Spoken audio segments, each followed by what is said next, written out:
How emotions shape decision. Have you ever made a decision that you later regretted, even though you thought it was the right one at the time? Maybe you spent hours researching a product, comparing options, weighing pros and cons, only to find out later that you made a choice that didn't really serve you. It's frustrating, isn't it? You think you're making a logical, well-thought-out decision, but then you end up feeling like you were led astray. It's not just a one-off thing. Most of us face this on a regular basis. And the question is, why? The answer lies in how our brains work. What we often consider to be rational decisions are actually heavily influenced by unconscious processes. Our minds rely on shortcuts, mental processes designed to save energy and time. But these shortcuts can lead us down the wrong path. They cause us to make decisions based on incomplete information or emotional responses rather than rational thought. Our brains aren't designed to make the best decisions. They're designed to make decisions quickly and efficiently. This system works well in some situations, but it often leads us to make poor choices when the stakes are higher. The truth is, the decisions you think you're making with a clear mind are often influenced by hidden biases, emotional impulses, and external pressures that you're not even aware of. Cognitive biases shape the way you view the world and the decisions you make. These biases can affect everything from how you buy products, how you interact with others, or even the career decisions you make. Your emotions play a major role, too. When you're stressed, anxious, or excited, your emotions cloud your judgment and cause you to make decisions that may not align with your long-term goals. In fact, most of the time, we don't even realize that our emotions are affecting our decisions. Whether it's impulsively buying something because it makes you feel good in the moment, or procrastinating on an important task because of fear or anxiety, emotional influences are constantly at play. And when you add in external pressures like social influence or environmental factors, the problem only intensifies. We are constantly being nudged toward making certain decisions, even when they don't reflect what's truly in our best interest. We're not aware of how often our brains take shortcuts or how much these shortcuts affect our decision-making process. For instance, when you're choosing a product online, you might think you're making a thoughtful, rational choice by comparing different options. But in reality, your brain has already made up its mind before you even know it. Factors like price, design, or even how the product is presented can trigger subconscious reactions that influence your decision without you realizing it. This happens because of cognitive biases. These are the mental shortcuts your brain takes that simplify decision-making. But they can also lead to errors in judgment. For example, anchoring bias might cause you to judge a product based on an initial price you saw, even though it might not be the best value. Or confirmation bias could cause you to focus only on the information that supports your initial belief, ignoring contradictory facts. The more we rely on these biases, the less we're able to make objective, informed decisions. We might think we're making logical choices, but we're actually being manipulated by our own brain's default settings. And that's not all. Even when we're aware of these biases, we are still often influenced by them. We may try to make better decisions, but we're constantly battling our natural inclinations to take the easy way out. Sometimes it's the path of least resistance. Sometimes it's simply an emotional response that takes over. Either way, our decisions don't always reflect what's best for us. But here's the catch. We can take control. Recognizing how our brains work is the first step in making better decisions. It's not about fighting your brain or overthinking every choice. It's about learning to spot these biases and emotional triggers so you can make more intentional, thoughtful decisions. When you understand the mechanisms that are at play in your decision-making process, you can work with them, not against them. The great news is that there are strategies to help you counteract these biases and emotions. By becoming aware of how they work, you can start making decisions based on facts and logic, not subconscious influences. It's about learning how to navigate through the fog of emotions and biases and make choices that align with your goals and values. The key is to slow down and take a step back. When you feel overwhelmed by choices or pressured into making quick decisions, pause. Take a moment to reflect. Are you really making the best decision, Or are you being led by an unconscious bias? Are you responding emotionally to something that, in the long run, won't matter? By making a conscious effort to recognize when these forces are at play, you can start making decisions that are more aligned with your long-term well-being. Once you understand how your brain tricks you into making bad decisions, the next step is to figure out how to stop it. It's not about eliminating these shortcuts entirely. After all, they serve a purpose. It's about understanding when they are guiding you toward a bad decision and knowing how to correct course. The more you become aware of the biases and emotional triggers that affect your choices, the better equipped you'll be to outsmart them and make smarter, more rational decisions. As we dive deeper into the various factors that influence decision-making, you'll gain a better understanding of the psychology behind your choices. You'll learn about the most common cognitive biases, how emotions shape our decisions, and how external influences, like social pressures and environmental factors, play a major role. But most importantly, you'll come away with the tools to make better decisions that reflect your true desires, not the hidden forces at play in your brain. Influence of cognitive biases. Our brains are wired for efficiency, and when it comes to decision-making, this can be both a blessing and a curse. To handle the massive amounts of information we encounter every day, our minds use shortcuts, mental processes that help us quickly navigate choices without having to analyze every detail. But these shortcuts, known as cognitive biases, often lead us astray. These mental shortcuts may seem helpful at first, but they don't always lead to the best outcomes. Instead of taking the time to consider all available information, we rely on these biases, which can distort our judgment and lead to poor choices. One of the most prevalent biases is the anchoring effect. When we make decisions, the first piece of information we receive, whether it's the price of an item, a statistic, or an initial offer, becomes the benchmark against which we compare everything else. This initial anchor shapes our perception, even if it's arbitrary or irrelevant. For instance, if you see a jacket priced at $200 and then find a similar jacket for $100, you might feel that the second one is a great deal. But if you had seen the $100 jacket first, you might have perceived it as overpriced. This simple number, the anchor, skews your perception, and the decisions that follow are influenced by it. Unfortunately, this bias often works without us realizing it, making us feel like we've made an informed decision when we've really been swayed by a piece of arbitrary information. Confirmation bias is another powerful force in decision-making. This bias leads us to favor information that supports our existing beliefs or opinions, while dismissing anything that contradicts them. For example, if you already believe a particular political ideology, you're more likely to seek out news sources that align with your views, while ignoring those that challenge them.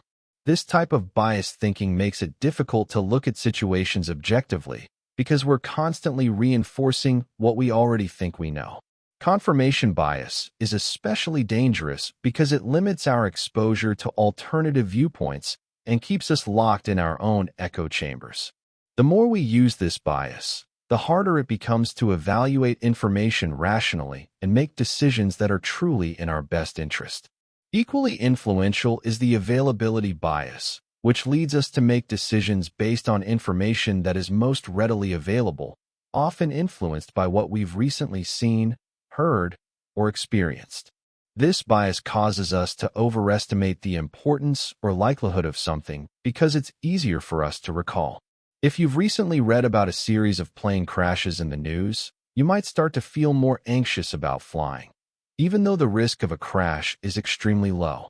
The images and stories you've seen are more readily available in your mind, and this skews your perception of the danger.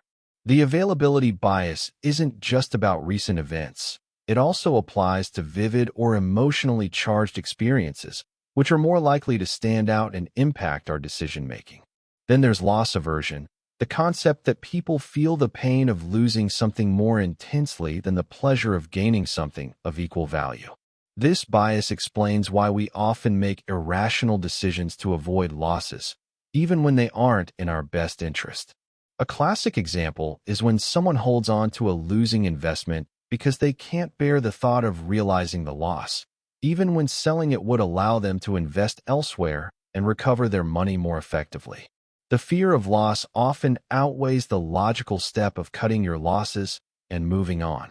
This bias can cause people to stay in unhealthy relationships, hold on to failing business ideas, or resist change, all because they are trying to avoid the psychological pain of losing something they value, even if it means missing out on something better in the future.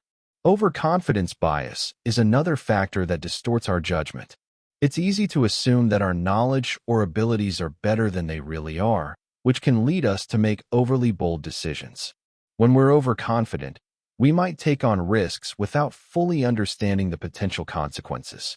This bias can cause us to make hasty decisions, such as jumping into a financial investment without doing enough research or believing we can handle a task that's actually beyond our capacity. Overconfidence bias often leads to failures because we overestimate our ability to predict the future or control outcomes. It's essential to recognize this bias in ourselves, especially when it comes to important decisions that require careful analysis and planning. The bandwagon effect is another cognitive bias that occurs when we make decisions based on what others are doing, rather than making independent choices. Whether it's following a popular trend, choosing a product because everyone else has it, or adopting an opinion because it's widely accepted, the bandwagon effect pushes us to conform. It's often easier to go along with the crowd than to think critically or make decisions based on our own reasoning. In today's social media-driven world, this bias is more pronounced than ever, as we are constantly exposed to the choices of others. The pressure to conform can lead us to make decisions that don't align with our personal preferences or values, simply because we're influenced by the actions and opinions of those around us. Cognitive biases like these shape nearly every decision we make, from trivial choices to life-changing ones. They influence the way we perceive information, interpret events, and interact with the world. The problem is, we're often unaware of how these biases work, which means we don't realize when they're guiding our decisions. The good news, however, is that recognizing these biases gives us the power to challenge them. Once we become aware of how our brains are distorting our judgment, we can take steps to make better, more rational decisions. By learning to spot cognitive biases in action, we can start to make decisions based on reason and facts, rather than unconscious mental shortcuts. The next time you're faced with a decision, whether it's choosing between two products, deciding where to invest, or evaluating a relationship, take a moment to ask yourself, am I falling into any of these cognitive traps? Am I relying on faulty information or distorted thinking? The more we question our decision-making process, the better equipped we'll be to make choices that reflect what's truly best for us, free from the influence of cognitive biases. The power of emotion in decision-making. Emotions are a powerful force in human decision-making, often influencing us in ways we don't even realize. We like to think of ourselves as rational beings, capable of analyzing situations and making logical choices. However, emotions are always at play, often driving our decisions far more than we might think. In fact, research shows that emotions can override logical reasoning, leading us to make choices that aren't in our best interest. Whether it's the impulse to buy something because it makes us feel good or the fear of missing out pushing us to follow trends, emotions often take the wheel when it comes to making decisions. Take, for example, the feeling of excitement when you see a limited-time offer. This emotion creates a sense of urgency and can cloud your judgment, making you feel as though you must act immediately. The excitement and anticipation override any logical thought about whether the product is actually necessary or if it's even a good deal. This type of emotional impulse leads us to make hasty decisions that we might later regret. The rush of positive emotion can make us blind to the fact that the decision might not align with our best interests, causing us to buy something we don't need or make an unnecessary financial commitment. Fear, too, plays a huge role in how we make decisions. Fear of missing out, fear of failure, or fear of making the wrong choice can all lead us to make decisions that are based more on emotion than rational thought. For example, if you're faced with a career opportunity that offers a higher salary but requires relocating to an unfamiliar city, fear of missing out on the financial benefits might push you to make the decision quickly, without considering all the other factors, such as your personal happiness or the impact on your relationships. Fear can cause us to make snap decisions to avoid discomfort, even if that discomfort is only temporary, or if the fear is disproportionate to the actual risk. What's even more intriguing is how emotions can play out in the opposite way. Sometimes they can cause us to avoid making decisions at all. When we feel overwhelmed by the potential consequences of a decision, emotions like anxiety and doubt can paralyze us, leading to procrastination or avoidance. For example, if you're faced with a difficult decision about your health, like whether to start exercising regularly or adjust your diet, feelings of doubt or fear of failure can keep you from taking the necessary steps. The fear of not succeeding can prevent you from making a choice, even if making that choice would ultimately benefit your long-term well-being. In this case, it's the emotional weight of failure and uncertainty that holds you back from taking action. The impact of emotion on decision-making isn't just limited to personal choices. It also shapes the decisions we make in social and professional settings. Our emotions are heavily influenced by the people around us. If we're in a group of people who are excited about a particular idea or product, our own emotional reactions can be amplified, pushing us to follow the group's lead. This is known as social influence, and it plays a large role in how emotions guide decisions. Whether it's the excitement of a new trend or the anxiety of not keeping up, emotions shaped by others can cause us to make decisions that might not be fully aligned with our true values or goals. The emotional component of decision-making is deeply connected to the limbic system, the part of the brain responsible for processing emotions. This system operates much faster than the prefrontal cortex, the part of the brain that controls logical thinking and decision-making. When we're faced with a decision, the emotional centers of our brain tend to react first, often before we've had a chance to engage in rational thought. This means that by the time we've processed the emotions tied to a decision, it's already influencing our actions. Our feelings can guide us towards certain outcomes, making decisions feel more immediate and less thought out. This emotional speed also explains why we sometimes make impulsive decisions that we later regret. When emotions are running high, our rational thinking can be sidelined. The stronger the emotion, whether positive or negative, the more likely it is to dominate our decision-making process. For example, in high-stakes situations, like when you're purchasing something expensive or making a career decision, the fear of making the wrong choice might trigger a hasty decision, while excitement can encourage impulsive buying or risky behavior. The role of emotions in decision-making doesn't have to be negative. Emotions like joy, gratitude, and pride can also guide us to make positive decisions that are aligned with our values. For instance, when we make decisions that make us feel proud of ourselves, or when we choose to act out of gratitude toward others, these emotions can help reinforce decisions that align with our long-term goals. Positive emotions, when recognized and consciously embraced, can lead to fulfilling decisions that benefit our mental and emotional health in the long run. However, the key is awareness. The more we understand how emotions impact our decisions, the better equipped we are to recognize when they're influencing us in ways that aren't helpful. It's not about eliminating emotions from the decision-making process, because emotions are essential to the human experience. They help us connect with others and navigate complex situations. It's about learning to balance emotions with rational thought, so we can make decisions that reflect our true priorities rather than being steered by fleeting feelings. When faced with a decision, ask yourself, am I making this choice because it feels good in the moment or because it aligns with my long-term goals?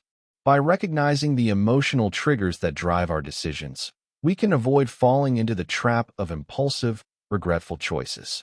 It's about developing the ability to pause, reflect, and assess whether the decision is being driven by genuine desire or by an emotional impulse that might not serve us in the long run. Emotions will always be a part of decision-making, but they don't have to dominate the process. With awareness and practice, we can learn to identify when our emotions are pushing us in the wrong direction and take steps to make decisions that are more thoughtful, balanced, and aligned with our goals. Decision fatigue, when your brain can't handle more choices. We make decisions all day, every day. From what to wear in the morning to what to have for lunch, from small choices to more significant life decisions, our brains are constantly at work, evaluating options and weighing outcomes. But have you ever noticed that, by the end of a long day, you feel mentally exhausted, unable to make even the simplest decisions? This phenomenon is known as decision fatigue, and it's one of the biggest obstacles to good decision-making. Decision fatigue occurs when our brains become overwhelmed by the constant need to make choices. The more decisions we make, the more mentally drained we become, which affects our ability to think clearly and rationally.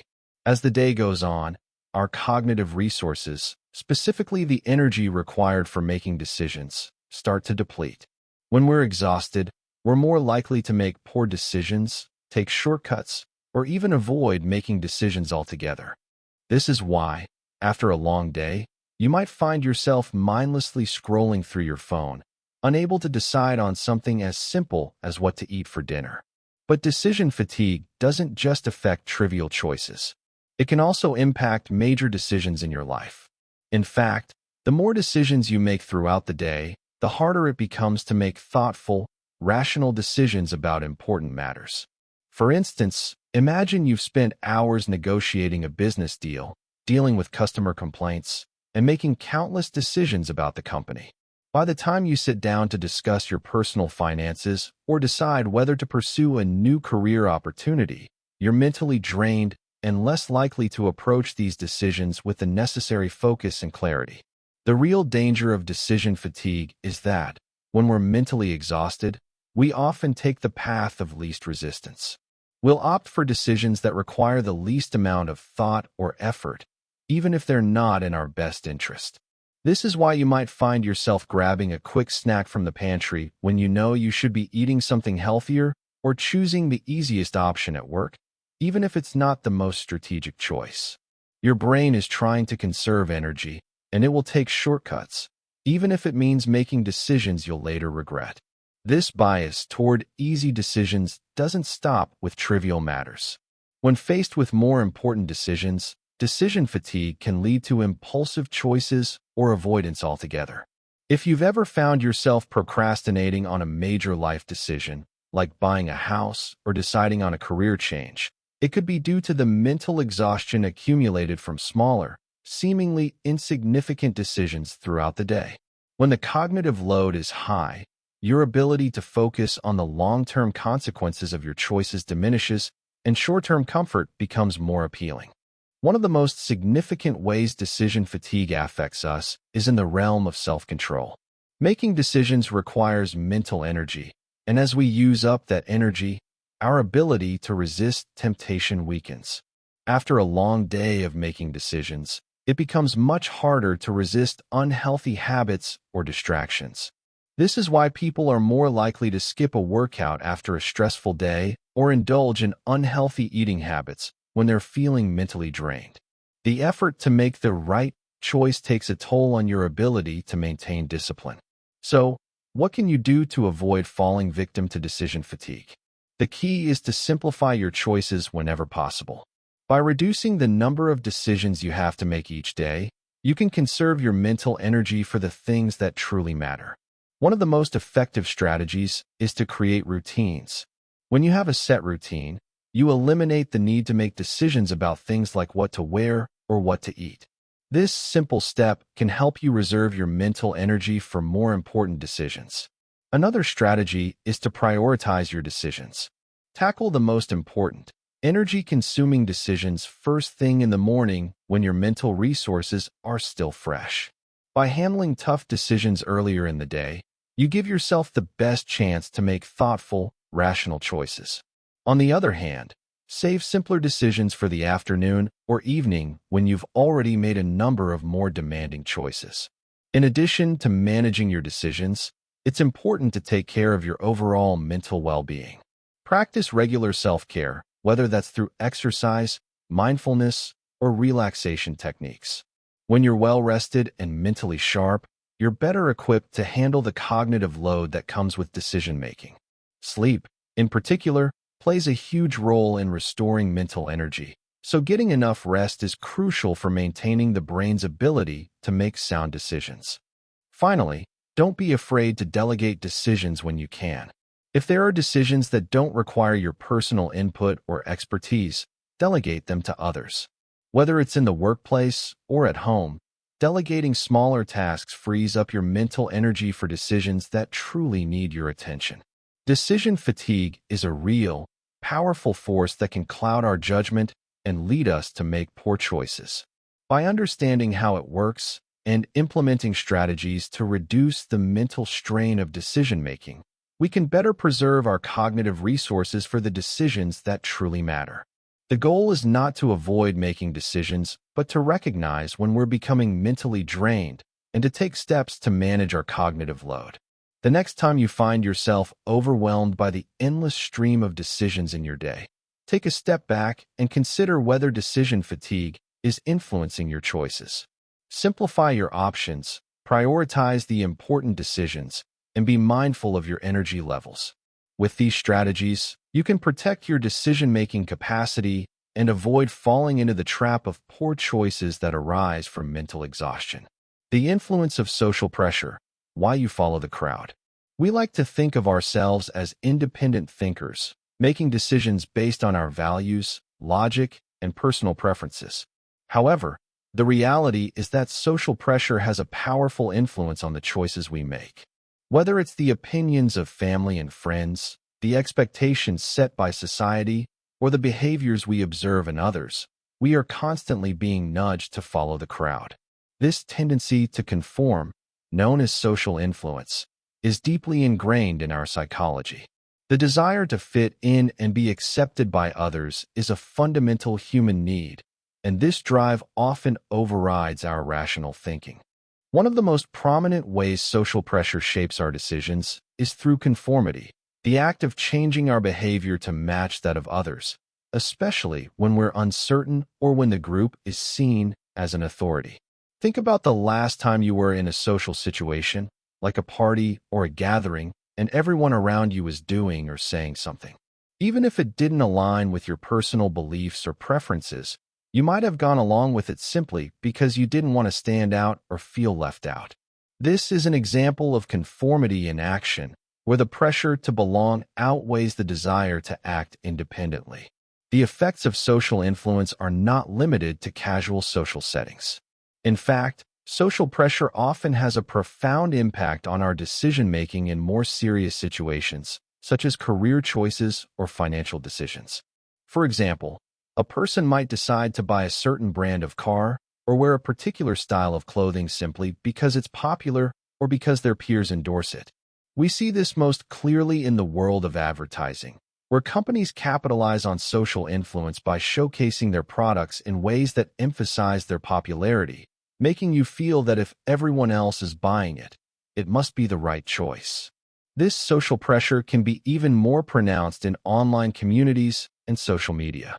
Platforms like Instagram, Facebook, and Twitter are designed to amplify social validation, with likes, shares, and comments acting as measures of approval. When people see that a particular opinion, trend, or product is being widely endorsed, they are more likely to adopt it, simply to be part of the social conversation. This can lead to decisions that are based more on external validation than on personal preference or logic. For instance, you might feel compelled to buy a certain product or follow a popular influencer simply because everyone else is doing it, even if it doesn't genuinely align with your interests or needs. The bandwagon effect, a specific type of social influence, occurs when individuals adopt behaviors or beliefs because they perceive them to be popular or widely accepted. This is particularly strong in situations where people are unsure of what the right choice is and look to others for guidance. For example, during the rise of cryptocurrency, many individuals jumped on the bandwagon, buying into the trend because they saw others doing the same, even without fully understanding the risks or rewards. The bandwagon effect is powerful because it taps into our innate desire to conform and be part of the majority, even when doing so may not be in our best interest. One of the reasons social pressure is so effective is that it taps into our need for belonging. As social creatures, humans are wired to seek acceptance within a group. Our brains release feel-good chemicals, like oxytocin, when we feel a sense of connection or social approval. This biological drive to belong is so powerful that it often drives us to make decisions that align with group behavior, even if those decisions are not the best for us individually. For example, you may decide to buy a product just because it's popular or follow a certain social trend because it makes you feel connected to others, even though it may not align with your personal values or goals. However, this constant pressure to conform can be dangerous. When we prioritize social approval over independent thinking, we risk making decisions that are not in our best interest. Groupthink, a phenomenon that occurs when a group's desire for harmony and conformity leads to irrational or poor decision-making, is a prime example of how social pressure can go too far. In groupthink, individuals suppress their own opinions and critical thinking to avoid conflict, often leading to disastrous outcomes. This can happen in many settings, including workplaces, politics, and social groups, where the desire to maintain group cohesion overrides the need for rational decision-making. Despite the strong influence of social pressure, it is possible to break free from the crowd and make more independent decisions.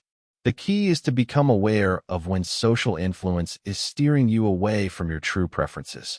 This requires developing a sense of self-awareness and confidence in your own values, preferences, and beliefs.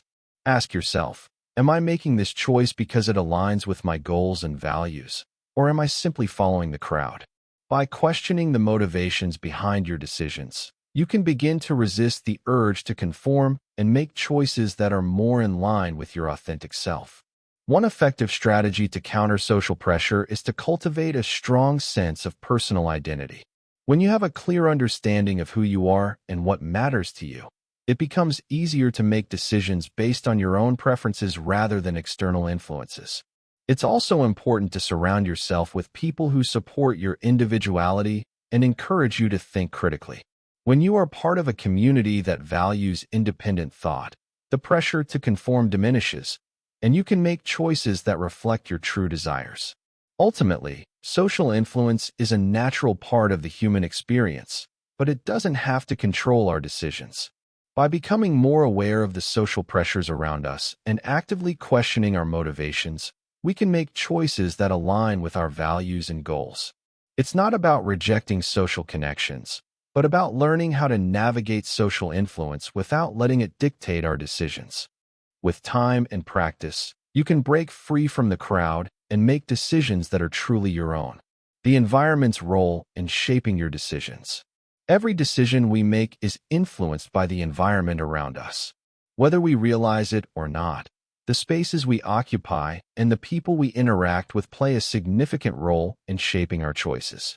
Our environment doesn't just impact the way we think, it actively affects the decisions we make, sometimes without us even knowing it. From the layout of a room to the social settings we find ourselves in, environmental factors have a profound effect on our behavior and decision-making processes. Consider, for a moment, the way stores are designed. Have you ever noticed how products are strategically placed on shelves, with popular items at eye level or near the checkout counter? This is not by accident. Retailers use environmental design to encourage impulse buying and steer customers towards certain products. Even the lighting, colors, and sounds in a store are carefully chosen to influence your decisions, often making you feel more relaxed, more likely to spend, or even more inclined to make quicker decisions without thinking too much. The same can be said for websites, whether it's an e-commerce platform or social media site. The way pages are laid out and the use of notifications, bright buttons, and limited-time offers are all designed to capture your attention and prompt you to act, often before you've fully considered the implications. This concept of choice architecture explains how the environment can be structured to nudge us into making specific choices. The decisions we make aren't always a result of our conscious reasoning. In fact, many of our decisions are guided by the design of the environment itself, from the stores we shop into the apps we use. This idea is particularly evident when we look at how small adjustments to our surroundings can lead to major shifts in behavior. For example, placing healthier food options at the front of the kitchen can encourage better eating habits, while leaving junk food in sight might lead to more indulgent choices. Our environment creates default settings that, without our awareness, direct our decisions toward particular outcomes.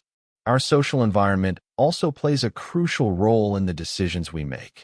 The people we surround ourselves with can influence our choices, whether it's what we buy, how we spend our time, or even our attitudes and behaviors. This influence is not always overt, but it's deeply ingrained in human nature. We are social creatures, and our need for belonging often drives us to align our decisions with those of the people around us. If your friends or family members are engaging in a certain behavior, whether it's adopting a new trend, buying a particular product, or making a major life decision, you may feel compelled to follow suit. The desire to fit in can make us more susceptible to the decisions of others, often without us fully realizing it. Another important aspect of environmental influence is the power of context. The way we frame decisions, based on the context in which they are made, can have a profound effect on the choices we make. For example, in situations where we are rushed or pressured, we may make decisions based on urgency, rather than taking the time to consider all the factors involved. On the other hand, when we have the space to think, reflect, and weigh our options, we are more likely to make better, more informed decisions. This explains why we sometimes make impulsive decisions when we're surrounded by noise, distractions, or external pressures, but when we create a calm and quiet environment, our thinking becomes clearer and more deliberate. The layout of physical spaces, such as our home, workspace, or even our local environment, can also have a significant impact on the decisions we make. If your workspace is cluttered and disorganized, for example, you may feel mentally drained and less focused, leading to poor decision-making. A clutter-free, organized environment, on the other hand, can help reduce stress and improve clarity, enabling you to make decisions more effectively. This is why many people find that they are more productive and make better decisions when they work in a clean, minimalist space. Our physical surroundings not only affect our mood, but also our cognitive ability to make thoughtful choices. The default options in our environment also play a major role in shaping our decisions. For instance, many people tend to stick with default settings when using technology. This is often because it's the easiest option, and people don't want to take the time to make changes or adjustments. But these defaults can be powerful forces in our decision-making. A good example of this is seen in retirement plans, where people are often automatically enrolled to save for their future unless they opt out. In this case, the default option can encourage better long-term decisions, as people are more likely to stick with what's already in place. At the same time, we also tend to make decisions based on what's in front of us or what's immediately available. If you're in a restaurant and the dessert menu is handed to you at the same time as the main menu, you're more likely to make a choice that involves dessert, even if you didn't plan on having it. This is because your environment has primed you for that decision. The immediate availability of options, especially when they are placed in front of you, increases the likelihood that you'll make a choice, often driven by impulse rather than logic. So, how can you gain control over the environmental factors that are influencing your decisions? The key lies in becoming more aware of your surroundings and understanding how they shape your behavior. Once you recognize the impact of your environment on your decision-making, you can begin to make conscious changes that support your goals. Start by curating your space, whether it's your home, office, or digital environment, to align with the decisions you want to make. If you want to make healthier choices, for example, start by placing nutritious food within easy reach and removing unhealthy options from sight. If you want to be more productive, clear out clutter from your workspace and reduce distractions that might cause you to make decisions based on impulse. It's also important to mindfully curate the people you spend time with. Surrounding yourself with individuals who support your goals and encourage independent thought can help you resist social pressure and make decisions that align with your true values. In social situations, be mindful of how much others' opinions are swaying your choices. While social influence is natural, being aware of it allows you to better assess whether you're making a decision based on what others think or what's genuinely best for you. By understanding the influence of your environment, you can begin to take control and make decisions that are more aligned with your personal values, goals, and well-being. It's not about rejecting your surroundings or the people in your life. It's about recognizing how they shape your choices and making intentional decisions about how to navigate those influences. How the brain's default mode can sabotage good choices.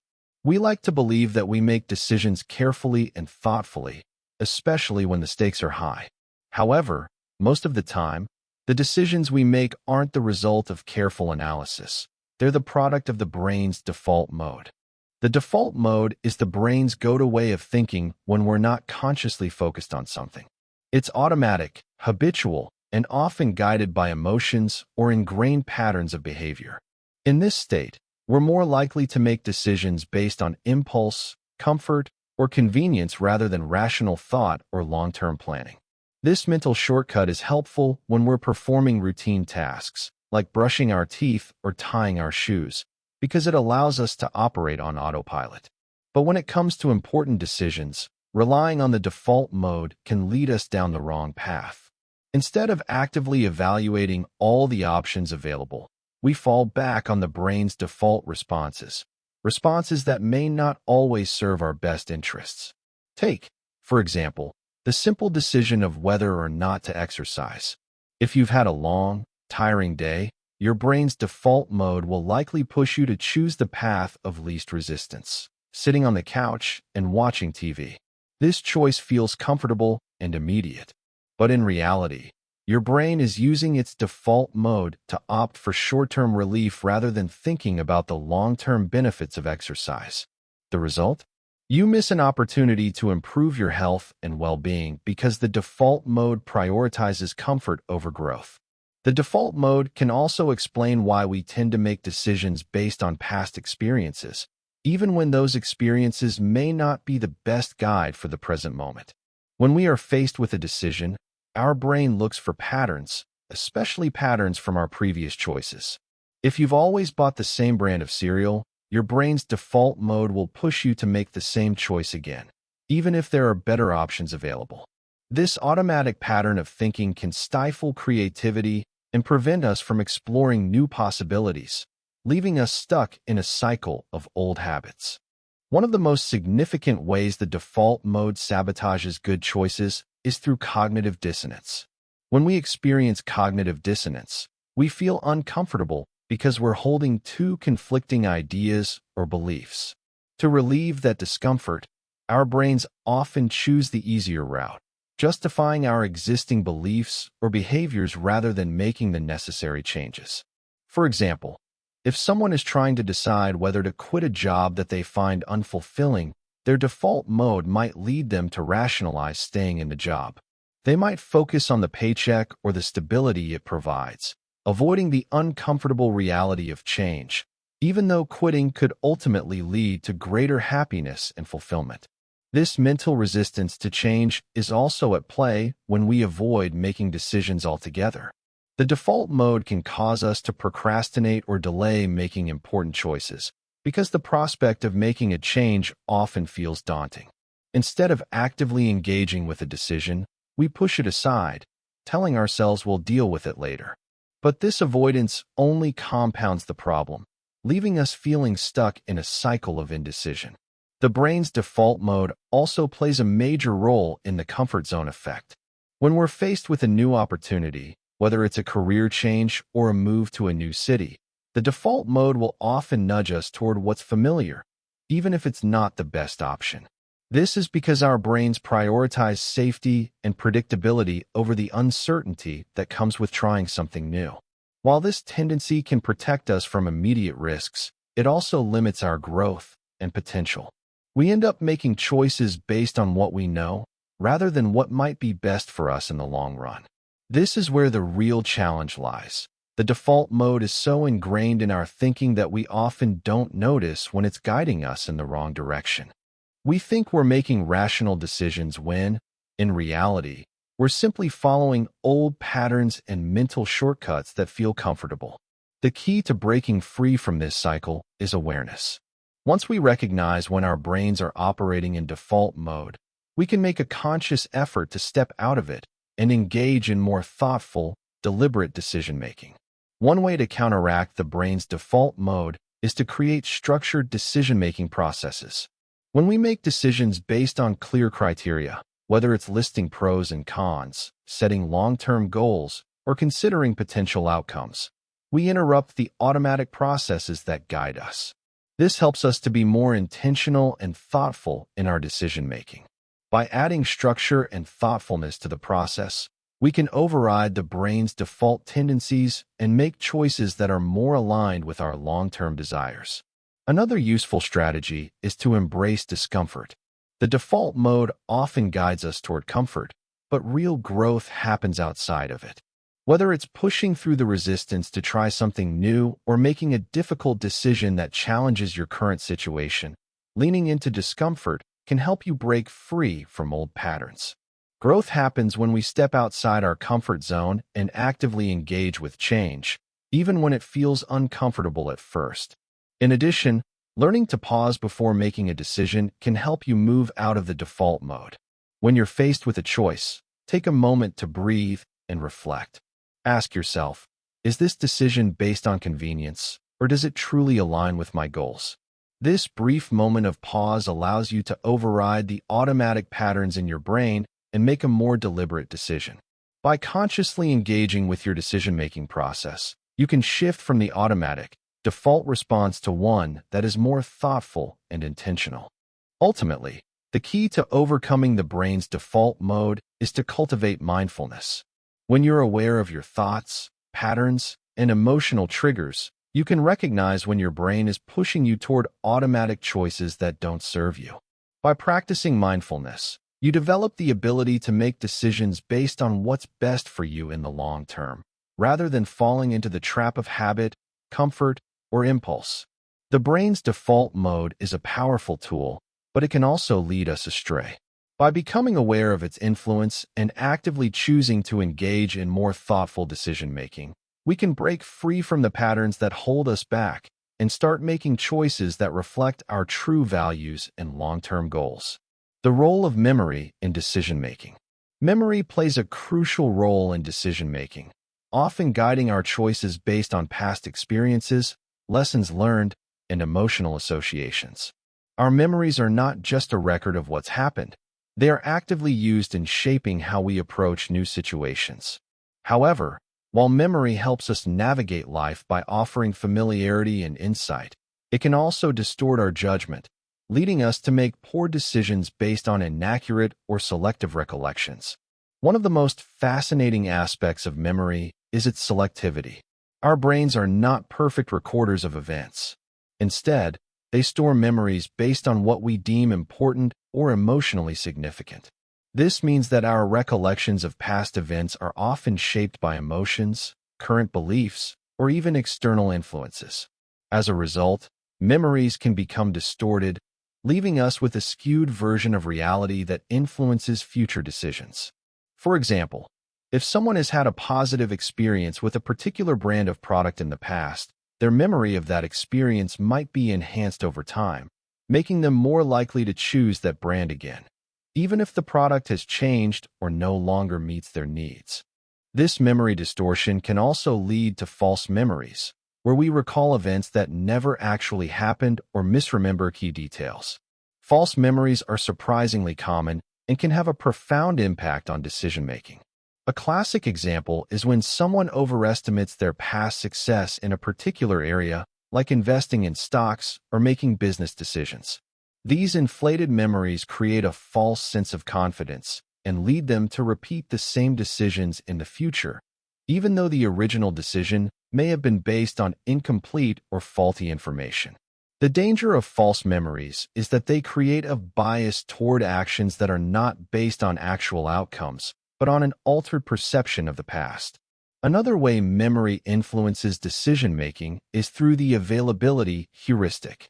This is the tendency to make decisions based on the information that comes to mind most easily. If you've recently heard about a particular risk, say, a car accident in the news, you might overestimate the likelihood of that event happening to you, simply because it's fresh in your memory. This bias is more powerful when the information is vivid or emotionally charged. The availability heuristic distorts our judgment by making us rely on easily accessible memories rather than considering all relevant information. In some cases, this can lead to overly cautious decisions, such as avoiding travel because of an isolated incident, or impulsive actions, like making a snap purchase due to a catchy advertisement you've recently seen. While memories are often used to guide decision-making, they can also bias our perception of risk. Our memories of past events often carry emotional weight, and these emotions influence how we process similar events in the future. For instance, if someone had a negative experience with a particular type of investment, the memory of that loss may be so vivid that it causes them to avoid similar opportunities in the future, even if those opportunities are objectively better or safer. This is because the emotional pain of the past loss is more powerful in their memory than the logical analysis of the current opportunity. However, the role of memory isn't entirely negative. Positive recollections can be a powerful tool in decision-making, especially when we recall times we've made successful choices. Positive memories help to boost our confidence and reinforce decision-making patterns that have led to good outcomes. For example, remembering past successes can give us the courage to take on new challenges or make decisions that align with our long-term goals. Memory can also serve as a guide, helping us recognize patterns in our choices that have led to positive or negative outcomes. When we recall how a particular action led to success, we are more likely to repeat that behavior in similar situations, thus reinforcing good decision-making habits. The key to using memory effectively in decision-making lies in critical reflection. Instead of blindly trusting our memories or allowing them to drive our decisions, we must take the time to reflect on them critically. This involves recognizing when our memories may be distorted or selectively remembered and questioning how they're influencing our current choices. For instance, if you're making a big purchase, instead of relying solely on your past experiences with similar products, take a moment to objectively evaluate the product's current features, reviews, and comparisons with others. This kind of reflection helps to counteract the bias that can arise from relying too heavily on memory. Another effective way to improve decision-making is by cross-checking memories with others. We often forget key details, or our recollections may be influenced by our personal biases. By discussing past experiences with others, we can gain a more accurate perspective and prevent distorted memories from leading us astray. This is particularly important when making significant decisions, like investing or making career choices, where the potential impact of faulty memories could be more substantial. Memory reconsolidation is also a fascinating process that can help improve decision-making. This process refers to the way memories can be updated and changed after they've been formed. When we recall an event, our brain rewires the memory, adding new information and sometimes changing the way we perceive the original event. This means that we can, in a sense, reshape our memories to better align with reality, correcting distortions and allowing ourselves to make decisions based on a more accurate recollection of past events. By actively engaging with our memories, questioning their accuracy, and updating them as needed, we can ensure that our decision-making is based on a clearer understanding of the past. Finally, mindfulness plays an important role in how memory influences decision-making. Being mindful allows us to live in the present moment and make decisions based on what is currently relevant, rather than being swayed by past experiences. When we're mindful, we acknowledge our memories and past experiences, but don't let them dominate our thinking. This approach helps to prevent the brain from relying too heavily on outdated or irrelevant memories and encourages decisions that are more rooted in the present context. Memory is an essential tool for decision-making, but it's also prone to distortion and bias. By becoming more aware of how our memories shape our choices, we can learn to make better, more rational decisions.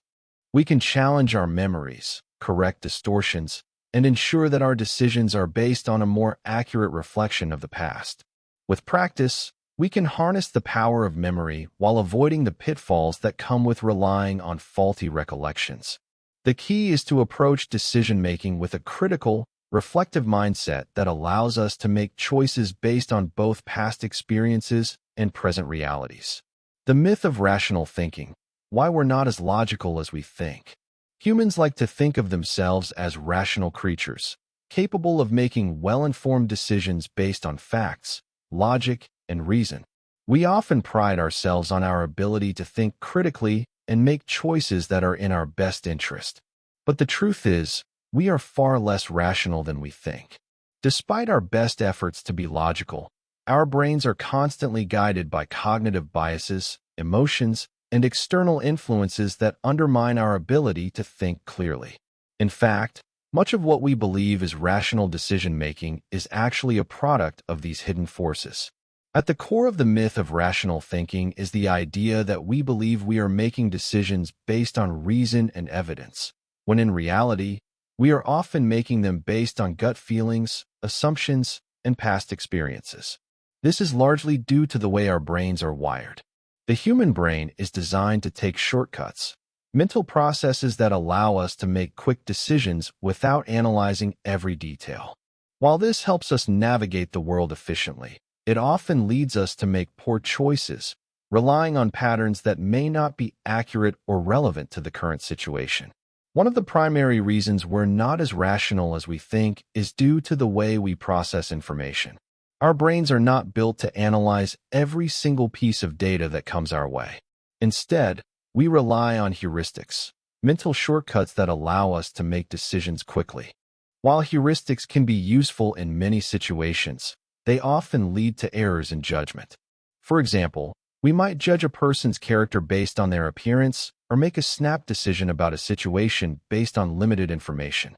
These mental shortcuts are influenced by cognitive biases, such as confirmation bias, the tendency to seek out information that supports our existing beliefs, and anchoring bias, the tendency to rely too heavily on the first piece of information we receive. Another reason why we're not as rational as we think is that emotions often take the lead in our decision-making process. Our feelings and emotional reactions strongly influence the choices we make, even when we believe we are thinking logically. For example, fear, anxiety, and excitement can cloud our judgment, causing us to make impulsive or irrational decisions. The amygdala, the part of the brain responsible for processing emotions, often acts faster than the prefrontal cortex, which is responsible for logic and reasoning. This means that when we're under stress or facing a high-stakes decision, our emotions tend to take over, leaving our rational thinking on the sidelines. Overconfidence bias is another factor that contributes to the myth of rational thinking. We often overestimate our knowledge and abilities, leading us to believe that our decisions are based on sound reasoning, when in fact they're influenced by overconfidence. When we believe we know more than we actually do, we are more likely to make hasty decisions without fully considering all the relevant factors. This bias often leads us to take unnecessary risks or make decisions that are not in our best interest, simply because we think we have a better grasp of the situation than we actually do. The desire for cognitive ease also plays a major role in our decision-making. Our brains naturally prefer simplicity and ease, which is why we tend to stick with familiar ideas, habits, and choices.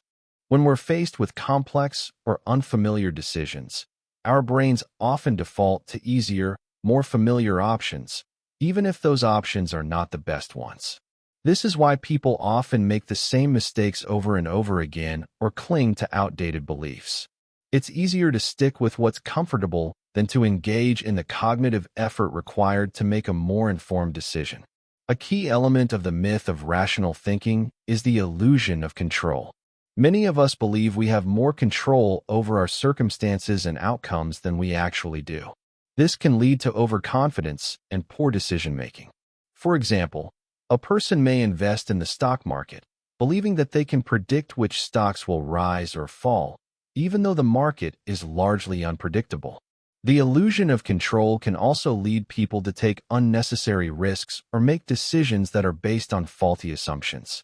We believe we can control the outcome, when in reality, many factors are beyond our control. The problem with believing that we are rational is that it makes us resistant to change. When we think we are making logical decisions, we are less likely to question our assumptions or consider alternative viewpoints. This can make us more susceptible to cognitive biases and less willing to change our behavior, even when we're faced with evidence that suggests we should. People who believe they are always making rational decisions tend to ignore feedback, dismiss opposing views, and continue making the same mistakes because they don't recognize the influence of their biases. In reality, critical thinking and self-awareness are essential to overcoming the myth of rational thinking. To make better decisions, we need to actively recognize when our brains are relying on mental shortcuts or emotional impulses. This requires intentional reflection and a willingness to question our own assumptions. One of the best ways to combat cognitive biases and emotional influences is to adopt a mindset of curiosity and openness. By considering different perspectives and challenging our own thinking, we can improve the quality of our decisions and avoid falling into the trap of overconfidence and faulty reasoning. Additionally, decision-making frameworks can help us make more rational choices. For example, breaking down a decision into smaller steps, evaluating the pros and cons, and considering the long-term consequences can all help us approach decisions with a more structured, logical mindset. Instead of relying on gut feelings or automatic responses, we can use tools like decision trees, cost-benefit analyses, and other frameworks to guide us toward more thoughtful, evidence-based decisions. The myth of rational thinking is powerful because it's tied to our belief in our own competence and control. But by acknowledging that our decisions are often shaped by biases, emotions, and cognitive shortcuts, we can begin to break free from the illusion of rationality. The goal isn't to eliminate emotions or biases entirely, but to recognize when they're influencing us and take active steps to make more informed, deliberate decisions. How urgency impacts your decisions. Time pressure is a powerful force that can significantly affect our decision-making abilities. When we're under pressure to make a decision quickly, our brains often prioritize speed over careful consideration, leading us to make choices based on urgency rather than logic. This sense of urgency can cloud our judgment, causing us to act impulsively or make decisions that we might regret later. The impact of time pressure can be seen in nearly every area of life, from high-stakes business decisions to everyday choices, like what to eat for lunch or whether to respond to an email immediately. At the heart of time pressure is the fear of missing out, FOMO, a psychological phenomenon that makes us feel compelled to act quickly to avoid losing out on a potential opportunity. This fear can cause us to make snap decisions without fully evaluating the available options, simply because we feel we must act now. For example, a salesperson might pressure you into making a purchase by saying, "This offer is only available for a limited time," or "Only a few items are left in stock."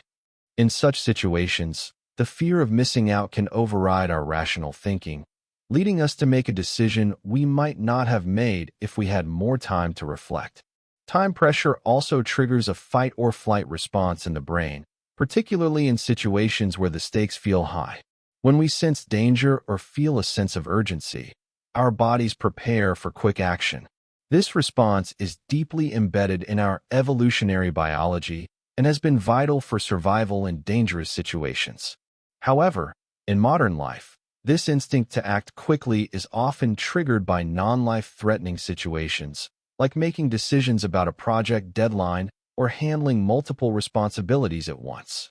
The rush to make quick decisions often leads us to take shortcuts, avoid careful analysis, and rely on heuristics or past experiences instead of thoughtful deliberation. One of the biggest problems with time pressure is that it reduces our cognitive resources. When we're stressed and pressed for time, our brain becomes overloaded, and it's harder to engage in the kind of deep thinking required to make well-informed decisions. In these moments, we tend to rely on mental shortcuts or automatic responses that don't always serve us well. For example, we might choose the easiest solution, the one that seems most familiar, or the one that requires the least effort, without considering whether it's the best choice in the long term. In these cases, we often make decisions based on convenience, not on what is actually in our best interest. Moreover, time pressure often leads to hasty decisions that lack important details. When faced with a looming deadline, we may choose to skip important steps, such as gathering additional information, consulting others, or considering all possible alternatives. This can result in decisions that are based on incomplete data or biased information. For example, in the workplace, managers often make decisions about hiring, firing, or project direction under tight deadlines, sometimes overlooking key factors because they feel compelled to act quickly. These rushed decisions can lead to costly mistakes that could have been avoided with more careful thought and planning.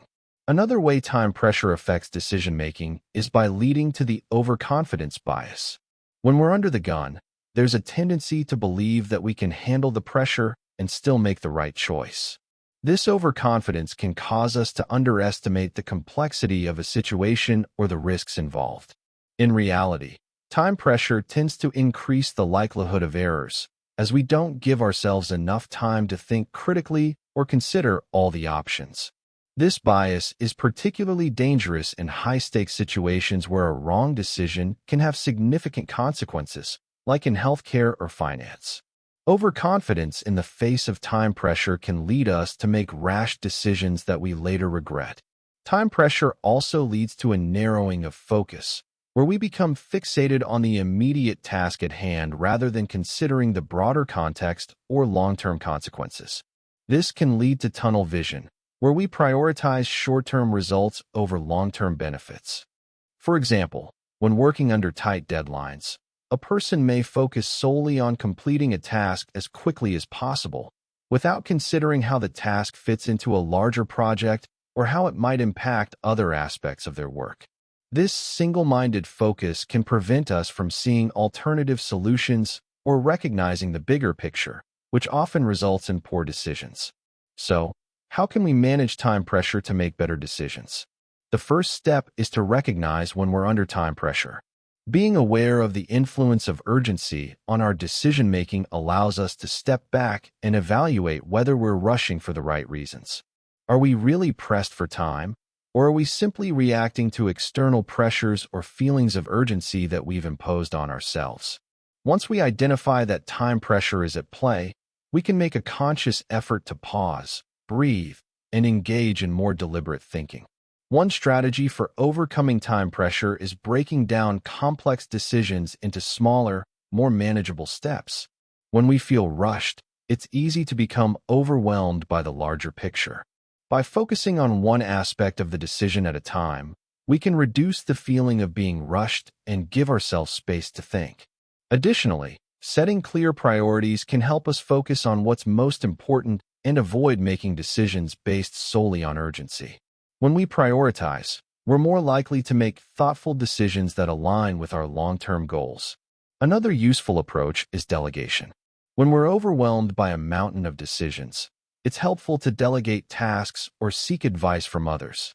By trusting others to handle certain aspects of a decision, we reduce the burden on ourselves and create more mental space for critical thinking. Delegating doesn't mean abdicating responsibility, but rather sharing the load to ensure that decisions are made more carefully and effectively. Finally, time blocking and scheduling can help manage time pressure in the first place. By planning ahead and allocating specific time periods for important decisions, we can avoid making rushed choices in the heat of the moment. This allows us to pace ourselves, making time for reflection and consideration without being bogged down by an overwhelming sense of urgency. The key is to build in enough time for thoughtful decision-making without feeling rushed, even in high-pressure situations. Time pressure is a powerful force that often pushes us to make decisions quickly, but it also leads us to make poor choices. By becoming aware of the impact of urgency, taking steps to slow down our decision-making process, and employing strategies like prioritization, delegation, and time blocking, we can make more thoughtful decisions that align with our long-term goals. The goal is not to eliminate time pressure, but to recognize when it's affecting our decision-making and to take proactive steps to mitigate its influence. When too much information stops you from deciding. In today's world, we are constantly bombarded with information, news, social media updates, advertisements, emails, and a never-ending stream of content. While having access to vast amounts of information can be useful, it also has a downside. The more information we have to process, the harder it becomes to make decisions. This phenomenon, known as cognitive overload, occurs when the brain is overwhelmed by too much information, leading to poor decision-making, indecision, or the avoidance of decisions altogether. The human brain has a limited capacity for processing information at any given time. When we are faced with an overwhelming amount of data, our ability to think clearly and make informed choices becomes compromised. The brain starts to struggle with filtering out what's important and focusing on what's relevant, which leads to confusion and frustration. In a state of cognitive overload, instead of making a decision based on careful analysis, we are more likely to resort to quick, impulsive choices or avoid making a decision entirely. One of the most common manifestations of cognitive overload is decision paralysis, where the sheer number of options leads to a complete inability to choose. This is often seen in situations like shopping for a product with an overwhelming number of choices or planning a vacation with too many destinations to consider. When faced with too many options, the brain becomes stuck, unsure of which path to take, and as a result, no decision is made. This happens because the brain struggles to process all the choices and weigh the pros and cons of each option effectively. For example, when shopping online, you may find yourself staring at dozens of similar products, each with a different set of features, prices, and reviews. Instead of making a clear decision, you end up spending more time comparing and reevaluating each option, only to become frustrated and walk away without making a purchase. This is cognitive overload in action. Too many choices, too much information, and not enough mental resources to process everything properly. Another aspect of cognitive overload is information overload, which occurs when we are presented with more data than we can reasonably process. This often happens in professional settings, where we're required to sift through large amounts of reports, emails, and data before making a decision. When faced with a constant stream of information, our brains struggle to prioritize what is important and what is irrelevant. We end up spending more time processing data rather than making decisions based on what matters most. This can lead to poor decision quality and longer decision-making times as the brain struggles to cope with the volume of information. This overload isn't limited to just complex tasks. It also affects simple, everyday decisions. For example, a person might find themselves overwhelmed by all the dietary advice available on the internet, leading them to avoid making any decisions about what to eat altogether. The same can happen with financial decisions, career moves, or even social activities. When there is too much information to process, we often avoid making a decision simply to escape the mental strain. Cognitive overload can also lead to mental fatigue, which further impairs decision-making abilities. When the brain is overloaded with information, it becomes tired, making it more difficult to process new information and make sound choices. This is why people often make poor decisions at the end of a long workday or after dealing with a series of complex tasks. Mental fatigue leads to a decrease in cognitive functioning, making it harder to make decisions that require focus and clarity. As a result, we may default to automatic choices or rely on easy shortcuts to avoid exerting more mental energy. A key factor that contributes to cognitive overload is the speed at which information is presented. In today's fast-paced world, information is often presented to us in rapid succession, whether it's through social media feeds, news alerts, or email notifications. This constant stream of information prevents us from processing and reflecting on individual pieces of data, leading to mental clutter and an inability to make decisions in a thoughtful manner. The speed at which we are bombarded with information leaves us little time to pause, evaluate, and reflect on our options, which is essential for making good decisions. Multitasking is another major contributor to cognitive overload. When we attempt to juggle multiple tasks or decisions at once, we divide our mental resources, making it harder to focus on any one thing. The myth of multitasking is that we believe we're being more productive when, in reality, we are simply spreading our attention thin, leading to lower quality decisions. Studies have shown that multitasking decreases cognitive efficiency, causing us to make more mistakes and take longer to complete tasks. To combat this, it's important to focus on one task or decision at a time, which allows the brain to engage more fully and make better decisions. So, how can we overcome cognitive overload and improve our decision-making? The first step is simplifying the information we're dealing with. Instead of trying to process everything at once, break things down into smaller, more manageable chunks. For example, when faced with a big decision, start by focusing on the most important factors and setting aside less relevant details. By narrowing your focus, you can reduce the mental clutter and make the decision-making process more manageable. Another strategy is setting priorities. When dealing with a lot of information or options, prioritize what's most important to you. Whether it's choosing a product, making a career decision, or planning a vacation, identify the key factors that matter most and base your decision on those. By focusing on your priorities, you can filter out the unnecessary information and avoid becoming overwhelmed by too many choices. Taking breaks is also crucial when dealing with cognitive overload. When you feel your mind becoming cluttered or fatigued, step away from the decision-making process for a while. This allows your brain to recharge, which can lead to clearer thinking and better decisions.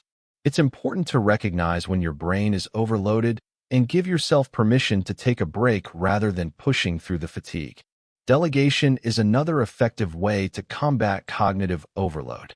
If possible, share the responsibility of decision-making with others. This allows you to offload some of the mental burden and focus on the most important tasks. Whether it's delegating a work-related decision to a colleague or asking for input from family members when making a personal decision, sharing the load can help reduce mental strain and make the decision-making process more efficient. Finally, limit the number of choices you have to make. One of the easiest ways to combat cognitive overload is by minimizing the number of decisions you need to make each day. This can be done by creating routines, setting up default options, or reducing unnecessary choices. The fewer decisions you have to make, the more mental energy you'll have for the important ones.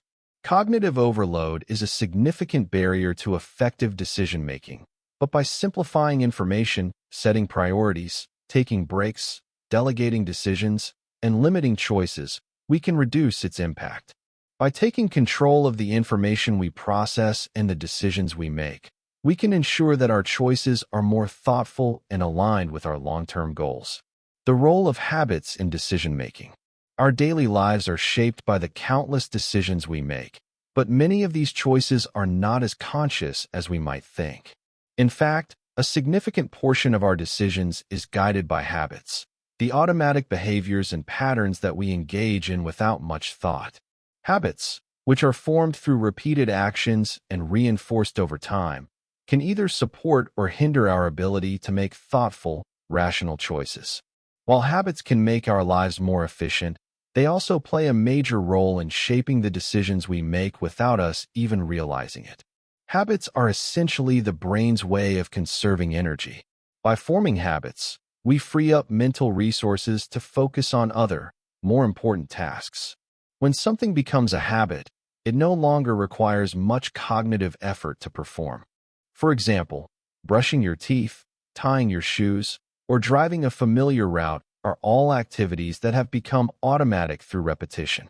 When you perform a task out of habit, you don't have to think about it, which saves valuable cognitive energy for more complex decisions. However, While habits are designed to make life easier, they can also lead to mindless decision-making. Many of the decisions we make throughout the day are driven by the patterns and routines we've established, not by active, thoughtful consideration. Take, for instance, the habit of choosing unhealthy snacks when you're feeling stressed.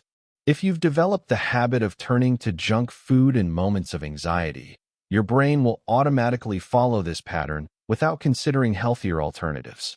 In this case, the habit overrides your ability to make a conscious decision about what's best for your health, and you end up choosing comfort over rationality. This automatic decision-making process isn't limited to food choices. Habits extend to many areas of our lives, from the way we manage our time to the way we respond to challenges or handle stress. The default choices we make, such as hitting the snooze button in the morning, checking our phones before bed, or always opting for the same route to work, are all influenced by habits. Over time, these habitual decisions shape the course of our lives, often without us stopping to evaluate whether they align with our goals or values. One of the most powerful aspects of habit-driven decision-making is how deeply ingrained habits become.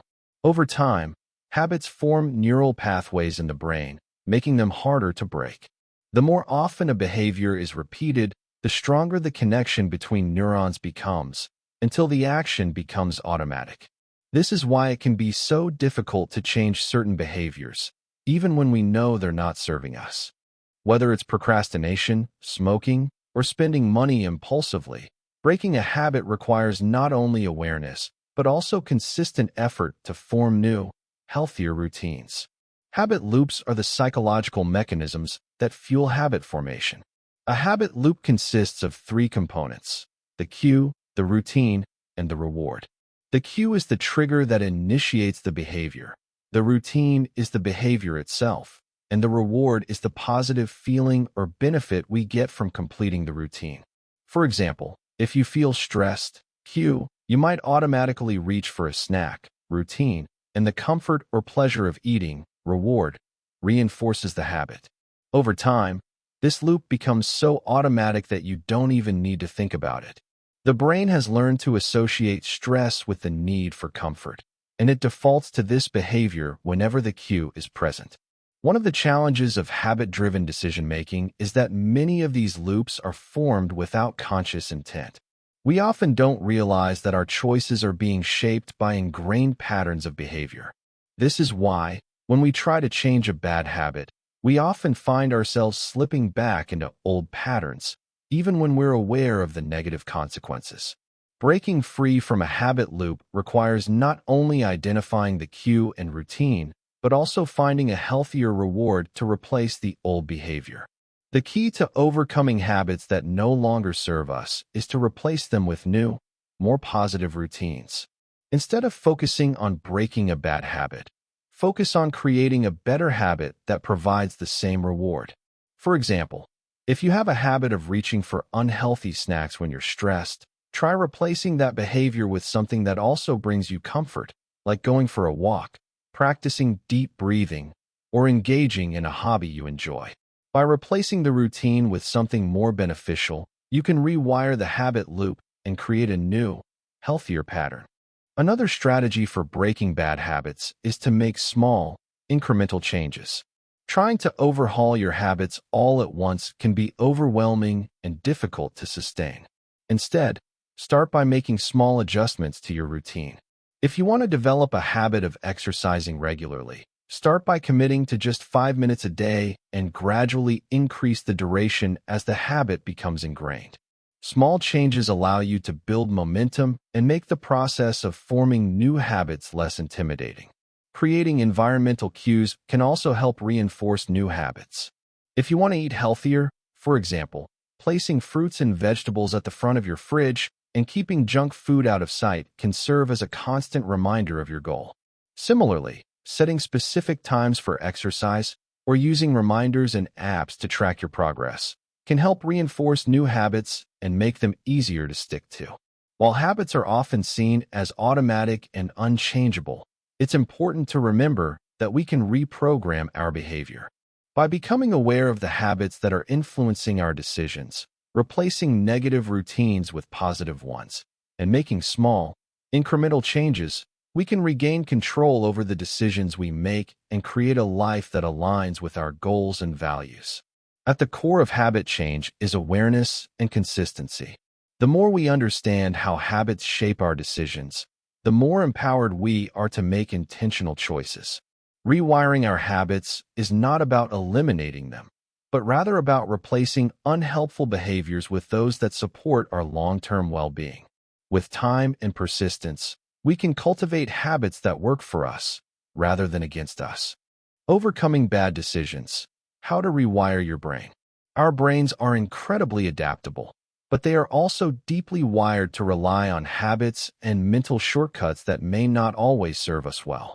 The key to overcoming bad decisions lies in our ability to rewire the brain, changing the way we think, react, and make choices. While our cognitive biases, emotions, and environment often guide us toward poor decisions, we have the power to reprogram these automatic responses and adopt healthier, more rational ways of thinking.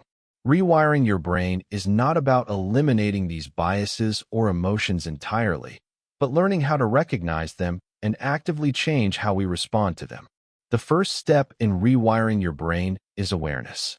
Most of the time, we make decisions unconsciously, relying on default mental patterns or emotional reactions.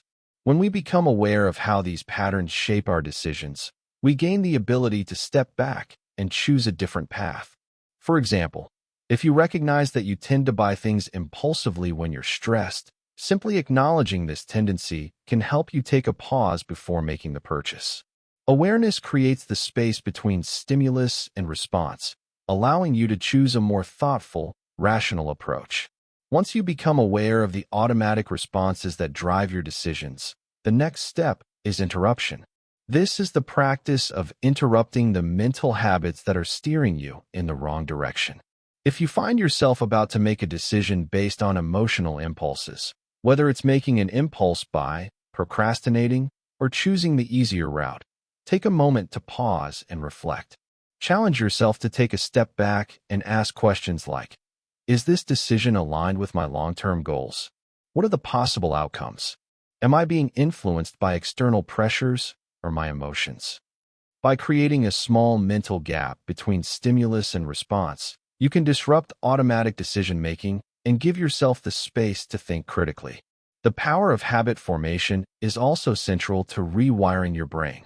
Our brains are wired to favor repetition and routine. This is why we often fall into patterns that don't serve us, such as procrastination, unhealthy eating habits, or negative self-talk. The good news is that habits can be changed. By consciously replacing old, unproductive habits with new, positive ones, you can rewire your brain over time. For instance, if you've developed the habit of eating junk food when you're stressed, you can start replacing that behavior with a healthier alternative, like going for a walk or drinking water. The more you repeat the new behavior, the more your brain will strengthen the neural pathways associated with that action, eventually making the new habit automatic. One of the most effective techniques for rewiring your brain is cognitive reframing. This involves changing the way you perceive a situation in order to change your response to it. When faced with a difficult decision or a setback, it's easy to get stuck in negative thinking patterns. You might think, I'm not good enough, or this will never work. Cognitive reframing allows you to shift your perspective and view the situation in a more positive or neutral light. For example, instead of seeing a failure as a reflection of your ability, you can reframe it as a learning experience that brings you closer to success. By consciously changing your thoughts, you change the way you approach decisions and the way you feel about your choices. Mindfulness is another powerful tool for rewiring your brain. Practicing mindfulness allows you to slow down and become more aware of your thoughts, emotions, and physical sensations. This heightened awareness helps you recognize when you're making decisions based on impulse or automatic responses. For instance, if you're about to make a decision out of frustration or stress, mindfulness can help you step back, recognize the emotion driving your behavior, and choose a more deliberate response.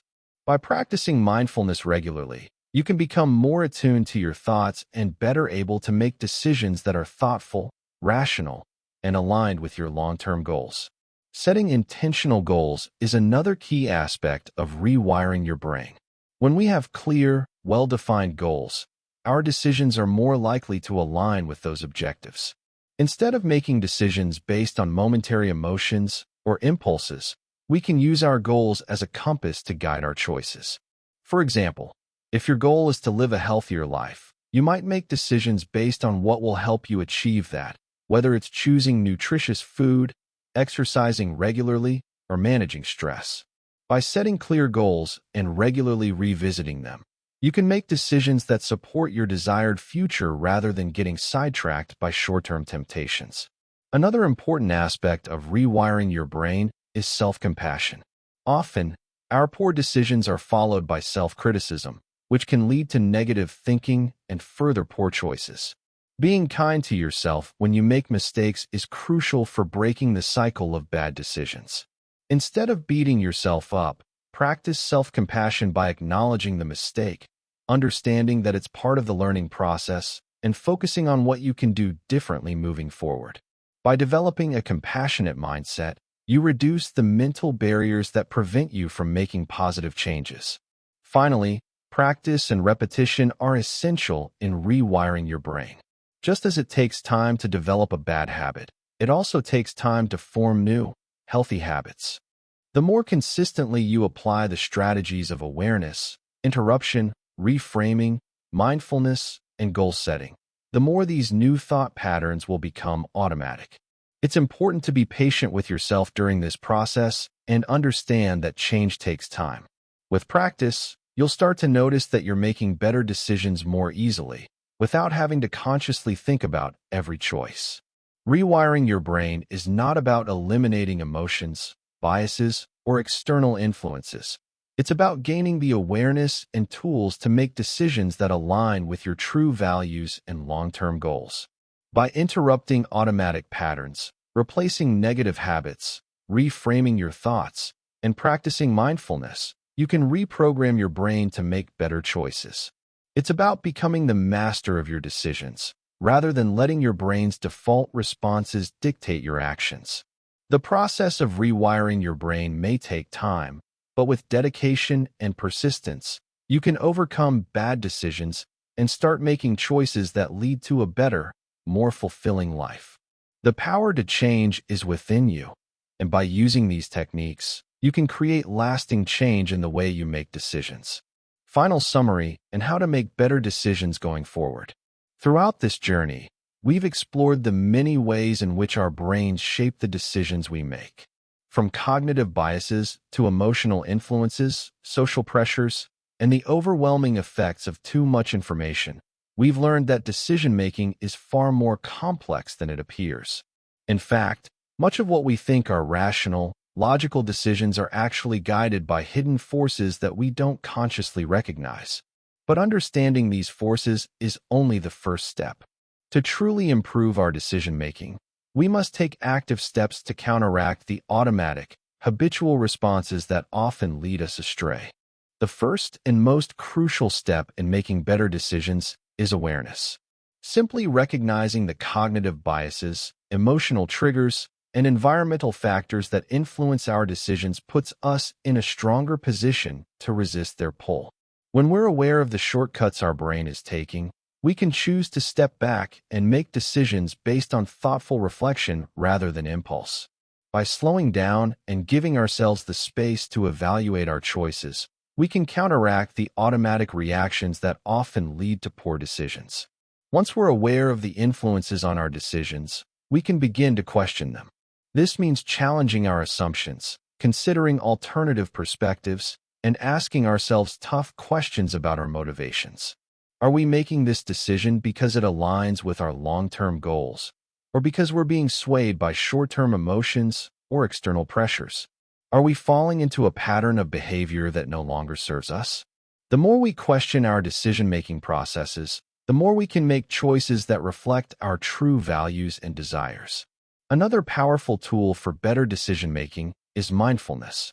By practicing mindfulness, we can become more attuned to the present moment and less reactive to emotional impulses or cognitive biases. Mindfulness allows us to observe our thoughts and feelings without immediately acting on them, giving us the time to reflect and choose the best course of action. Whether through meditation, deep breathing, or simply taking a moment to pause before making a decision, mindfulness helps us become more deliberate and conscious in our choices. It's also important to set clear goals. When we have a clear sense of what we want to achieve, making decisions becomes much easier. Goals provide a roadmap that guides us toward the choices that will bring us closer to our desired outcomes. When faced with a decision, we can simply ask, will this choice bring me closer to my goal? If the answer is no, we can eliminate it as a viable option. By regularly revisiting our goals and staying focused on them, we ensure that our decisions align with our long-term vision rather than being swayed by momentary distractions. Alongside clear goals, prioritization is key. In a world where we're constantly faced with countless choices, it's easy to become overwhelmed. Prioritizing the most important decisions allows us to direct our energy and focus toward what truly matters. This means understanding the difference between urgent decisions that require immediate action and those that can be deferred for careful consideration. Prioritization also helps us avoid decision fatigue, allowing us to save our cognitive energy for the choices that have the greatest impact on our lives. Additionally, creating structured decision-making processes can help us avoid the pitfalls of impulsive or irrational choices. By using decision-making frameworks, such as pros and cons lists, cost-benefit analyses, or decision trees, we can break down complex choices into manageable components. This approach helps us evaluate all the relevant information, consider potential outcomes, and make well-informed decisions. Structured decision-making encourages us to slow down and consider all factors before committing to a choice. Self-compassion is also an essential part of improving decision-making. When we make mistakes, or when decisions don't turn out the way we hoped, we tend to be hard on ourselves. Self-criticism can cloud our judgment and cause us to second-guess ourselves, making it harder to move forward. Instead of focusing on our failures, we should practice self-compassion, recognizing that mistakes are part of the learning process. By treating ourselves with kindness and understanding, we can bounce back from setbacks more easily and make better decisions in the future. Another important practice for making better decisions is reflection. After making a decision, it's helpful to take the time to reflect on the process. What went well? What could have been improved?